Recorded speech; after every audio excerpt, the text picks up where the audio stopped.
So what is up, guys? Welcome back to the More Nick Ackerman channel, and in this episode let's quickly go ahead and help you reset your frozen iPad.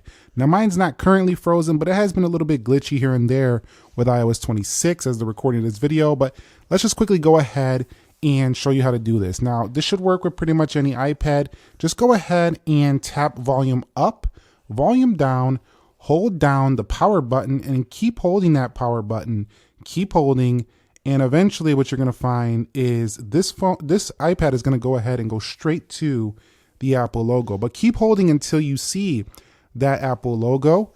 We're going to let it do its thing. Then you can release. Once you see the Apple logo, you can release. You have now officially force restarted your frozen iPad.